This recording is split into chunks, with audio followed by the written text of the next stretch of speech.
একবার সালাবা ইবনে হাতেম আনসারী নামক এক সাহাবী রাসূল সাল্লাল্লাহু আলাইহি ওয়াসাল্লাম এর নিকট উপস্থিত হয়ে বললেন, হে আল্লাহর রাসূল সাল্লাল্লাহু আলাইহি ওয়াসাল্লাম, আমার জন্য দোয়া করুন, যেন আমি অনেক বড় ধনী হতে পারি। রাসূল সাল্লাল্লাহু আলাইহি ওয়াসাল্লাম বললেন, আমি যে নীতি অনুসরণ করে চলছি তা কি তোমার পছন্দ নয়? আল্লাহর কসম, আমি ইচ্ছা করলে মদিনার পাহাড়গুলো সোনা হয়ে আমার সাথে সাথে ঘুরত, কিন্তু এমন ধনী হওয়া আমার পছন্দ নয়। এ কথা শুনে লোকটি ফিরে গেল, কিন্তু কিছুক্ষণ পর আবার ফিরে এল।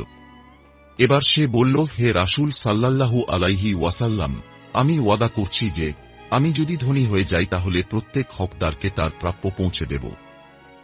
এ কথা শুনে রাসূল সাল্লাল্লাহু আলাইহি ওয়াসাল্লাম তার বিপুল ধন সম্পদ হোক এই মর্মে দোয়া করলেন।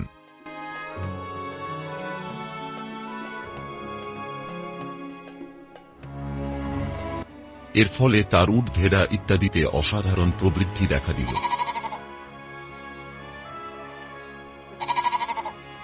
ফলে মদিনার যে জায়গায় সে বাস করত তাতে তার আর স্থান সংকুলান হল না।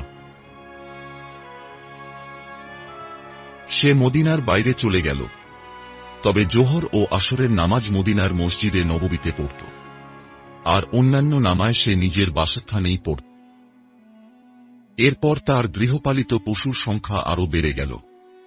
এর ফলে নতুন জায়গাটিও তার জন্য সংকীর্ণ হয়ে দাঁড়াল। তাই সে মদিনা থেকে আরও দূরে যেতে থাকতে আরম্ভ করল। সেখান থেকে সে শুধু জুমার নামাজ মদিনায় এসে পড়তে পারত, অন্যান্য নামাজ নিজের বাসস্থানেই পড়ত। ক্রমে তার সম্পদ আরও বেড়ে গেলে তাকে আরও দূরে চলে যেতে হল। সেখান থেকে সে জুমার নামাজে মসজিদে আসতে পারত না। কিছুদিন পর রাসূল সাল্লাল্লাহু আলাইহি ওয়াসাল্লাম সালাবা সম্পর্কে লোকদের কাছে খোঁজ খবর জানতে চাইলেন। তাকে জানানো হল যে সালাবার সম্পদ এত বেশি হয়েছে যে শহরের কাছে কোথাও তার স্থান সংকুলান হয়নি, তাই এখন সে আর এদিকে আসে না। এ কথা শুনে রাসূল সাল্লাল্লাহু আলাইহি ওয়াসাল্লাম তিনবার বললেন, ইয়া ওয়াইহা সালাবা, অর্থাৎ সালাবার জন্য আফসোস। ঠিক এই সময় যাকাতের আয়াত নাজিল হয়। তাতে রাসূল সাল্লাল্লাহু আলাইহি ওয়াসাল্লামকে মুসলমানদের কাছ থেকে যাকাত আদায়ের নির্দেশ দেয়া হয়। তিনি যাকাত আদায়ের জন্য মুসলমানদের কাছে লোক পাঠালেন। কয়েকজন লোককে সালাবার কাছে পাঠালেন, আর কয়েকজনকে বনু সুলাইমের আর এক ধনীর কাছেও পাঠালেন। যখন আদায়কারী সালাবার কাছে গিয়ে যাকাত চাইল,